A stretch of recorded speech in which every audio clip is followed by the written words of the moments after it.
that I am not, well, a coward. It worked well, until the elevator reached the basement and the door opened. Stale smell of mold and rust hit my nostrils, and I realized another dark hallway was waiting for me. I remembered when I was an intern, I used to take some of the folders down here. Our storage was nearly at the end of the tunnel, which luckily was not that long. I didn't bother to pick up the coat, I just wanted to get the files as soon as possible. I walked straight forward, soon reaching near end of the tunnel. As I was about to reach the door I needed, other one grabbed my attention. All the doors in the basement were on the side of the hallway.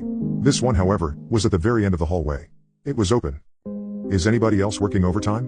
What are the chances they are in the basement at the same time I am? Questions raced in my mind.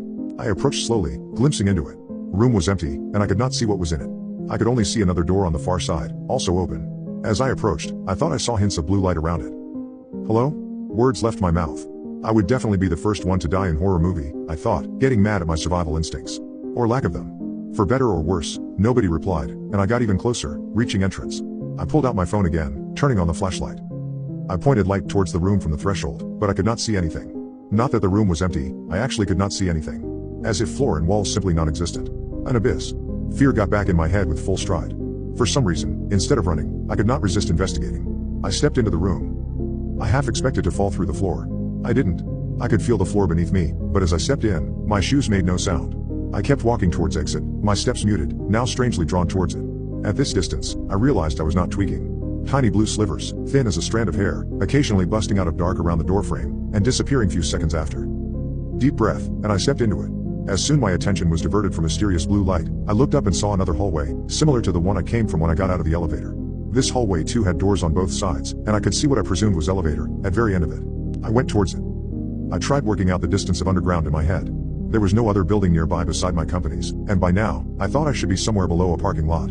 At this point, I already forgot that I came down here for a few more folders. I was focused on getting at the end of the hallway.